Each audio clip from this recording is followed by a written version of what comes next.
select bunch of you to get an update on where we're at with the Children's Hospital.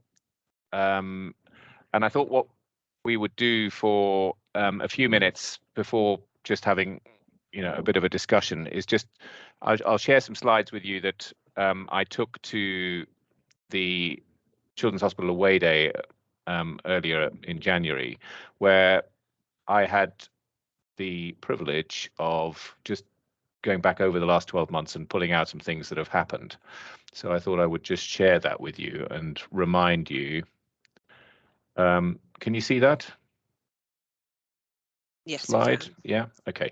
So, I mean, for those of you who don't remember already, the mission here is physical and mental health. A really key part of this is offering our expertise and the facility for children across the region, and of course to have research in part embedded in that. So a reminder, this project is now 35,000 square meters of space dedicated to children. 5,000 of that is research for the University of Cambridge. And it is worth saying that we have filed in the last 20 years 7 strategic outline cases for this Children's Hospital in Cambridge. This is the first outline business case that we've managed to get over the line. So something's frozen. Okay. So what happened in 2022? Quite a few key and critical milestones. So planning permission for the building that you can see on the slide there, plus actually an extension phase 2 out the back, went in March and was agreed. Lots of people got engaged around the Rebus stage 3 1 in 50 designs that we are just finalizing at the moment, and perhaps we can talk a bit more about that. I was at a design meeting in London yesterday trying to finalize that. We had 30 odd MPs put a letter of support in for the outline business case. We had the local education authority commit up to £5 million for a hospital school. We had tons of really great work with our co-production champions that are now embedded in every aspect of the Children's Hospital sort of process. And of course, the kids are a big part of that. And the first 5 press pack members were the lucky ones to say hello to the Duke and Duchess at the Suffolk Day, who took a more than passing interest at the model, met our architects, listened to what we had to say, and I think were really engaged in getting involved in the future. So we are still working hard to keep them on board and get them to commit to something more tangible for the Children's Hospital. The fundraising has gone fantastically well. We got the most recent donation of £1 million after showing a couple around D2, C2, and where the Children's Hospital is going to be built. We're now counting £42 million of our £100 million total. So an absolutely outstanding progress made over the last year. It's been through various committees, and the most important thing was that the outline business case, something that we've never submitted before, was submitted in December. So this is the middle case of 3 cases. A big chunk of this, and it's really just to touch on why and how we are wanting to make this a benefit to the region. There's lots of stuff going on already, never mind the hospital, training and education around mental health, lots of acute pediatricians, nurses dialing in for mental health training. We've got some body and mind MDTs with clinicians and mental health professionals in gastro and neuro running regular sessions with local units dialing in. We're producing material around mental health and IBD that we soon want to roll out to more generic other long-term conditions, sort of prioritizing mental health for kids with long-term conditions. So supporting the region in the mindset that mental health is important with chronic conditions. In terms of regional service developments, you will have heard about Panda. It's now retrieving patients from every one of the 16 district general hospitals.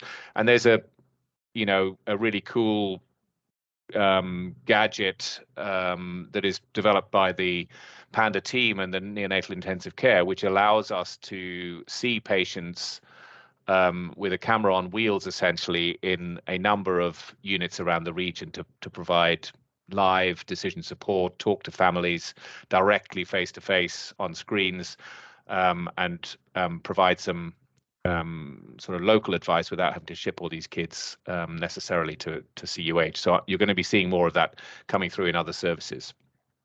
Good discussions and development of the palliative care regional pathway, working with community and hospice to keep kids home and away from the hospital. So this is all building on trying to keep the hospital as small as possible, but kids close to their local communities and closer to home. So there's outreach to special schools, respiratory and neurology are supporting that. There is good shared care involvement with community nursing teams around the region. And there's also input from the university in funding posts that are embedded now in Colchester and Norfolk and Norwich. So we're trying to build a sort of critical mass of interaction and strengthen relationships with people across the region well in advance of a sort of box showing up on the Addenbrooke's campus. And then, there's a ton of lobbying that goes on. The clinical reference group, which anyone's welcome to join, is basically regional acute providers, nurses, ops staff, and clinicians helping us to discuss various elements of the Children's Hospital, but also getting updates to keep them involved. Commissioners, we've been to Westminster to lobby MPs and ministers who are relevant to pushing this case through the Treasury and the Department of Health. The comms team have been absolutely outstanding in getting us tabled, at all media, social networks and TV outlets, and so there's been a lot of publicity and visibility of the project. And then there's a bunch of other things that we've done. Hosted a Food with Care conference because we want to be sure that access to food in the hospital is a key part of sort of good nutrition and health and well-being. Lots of good support from the third sector with letters of support and also advice and support around design. And there's an online pledge, which if you haven't signed up to already, I'm sure we can send you a link. You don't have to pay anything for it. You just add your name to the growing number of people who've signed up to support this mission in the region. And I think it's 600 plus people. Sophie could probably give you an update, but hundreds of people have signed up, which is fantastic. I think that's all I will share in terms of looking back. Now, it might be helpful just to give you a bit of an update as to where we are with this year. So the priorities for this year, OBC submitted. The next element is the full business case. So this involves going back over old ground in greater detail, and the key element of the full business case is to convince people that the many benefits that we think a £400 million hospital brings the region are real benefits. And so we need to go through the various pathways, the various sort of propositions that we put forward in the outline case, and evidence that we're going to be more productive, we're going to get kids out quicker, get them closer to home, become more efficient. And a big chunk of that is the co-location of the design. So the fact that the hot floor brings day case, cancer, day case, surgery, imaging, theatres, all onto one floor, 7 theatres working, an MRI scanner sort of embedded in theatres working just for children gives us about a 50% increase in productivity. So a lot of extra activity going through relatively small extra space. But we've also had to select sort of exemplar pathways, if you like, that we can use in the full business case to demonstrate how we're going to become more efficient. And the pathways, that we consulted relatively widely on this with the division, with CPFT, with the people who are going to be writing the FBC as to what sort of pathways we're choosing. I'm glad to see Donna's on the call. LTV was actually up front as the front runner in being a serious headache, but also a potential for aligning the sort of effective pathways within the trust here and now, and discussions about acquiring additional space, but also linking in with various units around the region to see whether we can collaborate better, as well as understanding what sort of mental health, psychological support these families could benefit from if we had a better joined up care. So LTV is a good example, because I think what we want to showcase is this is the chaos that we're living in now. This is what we think we could achieve over the next 2 or 3 years, and then this is what the hospital specifically will add when we open our doors. And so LTV we've sort of selected to work on with the division over the coming months. We will also do some more work on cancer, on rehab, so brain injured children who have long lengths of stay and have pretty poor discharge opportunities. We'll need to look at the 16 to 18-year-olds. Remember, this hospital is to take us up to the 19th birthday, as scary as that sounds for many clinicians. That is the sort of ask. So we'll need to assess the impact on the pathways and how that works with other divisions.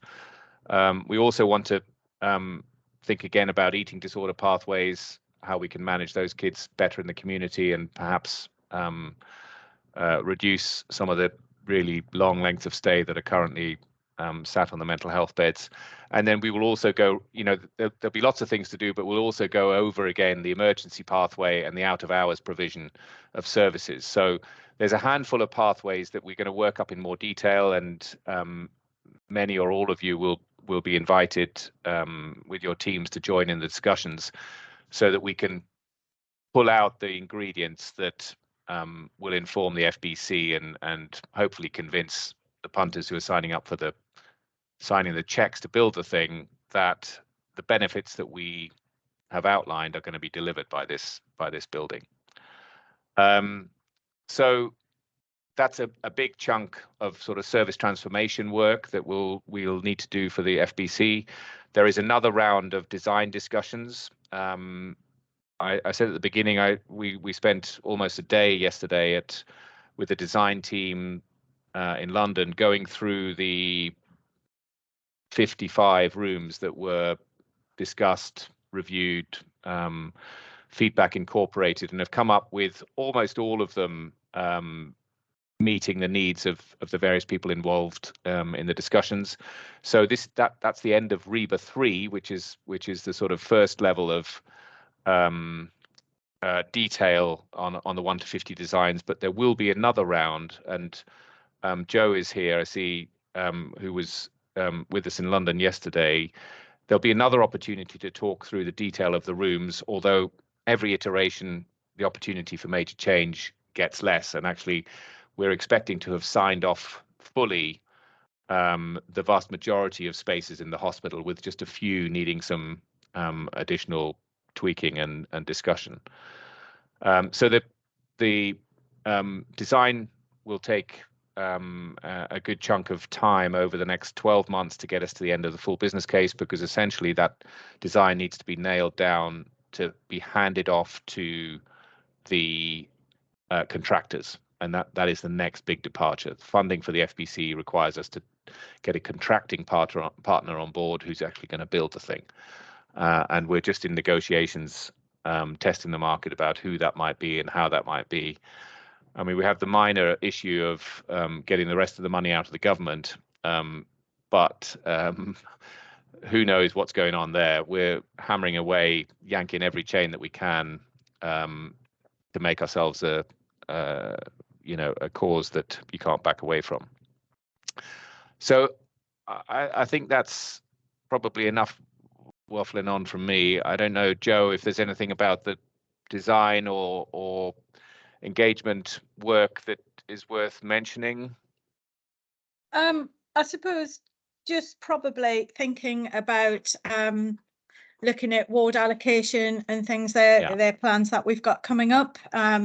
So at the moment, it's quite clear that for CPFT, where the wards are going to go, or Tier 4 wards. For CUH, it's been a little less clear. So we aim to start some conversations, certainly in CUH and with some CPFT staff at the beginning of March, and then maybe have some workshops so everybody can have their input to consider what might be the best options to distribute specialties, how we do it by age, etc. So hopefully that those workshops that would run for a week, and some consultation with senior staff initially to think what the options might be, will allow us to be able to pull together the most preferred options and submit that through the project at the end of maybe March, maybe April, after the Easter holidays. So to take a little bit of time to do that. So that's one thing coming up. And then we, as a project, have some visits, revisits, Alice, for some of the things you might have done in your previous job when you were here in the project. So revisits to Edinburgh, to Alderhay, to look at where they are now in their transition from being part of a bigger hospital into a children's hospital, and what new processes and innovations they've got on the go, and learning from their experience of being in the project. And hopefully a trip to Sweden, some of the projects he might be going over there to have a look at innovations, design, operational sort of management of certain things. I think we've got a lot to plan over the next coming couple of years in terms of operational delivery of the vision that we'd like to have. How is it going to actually work when we're in that building together? So trying to think about some of that. Thanks, Joe. Yeah, I mean, just to come back to the ward allocation.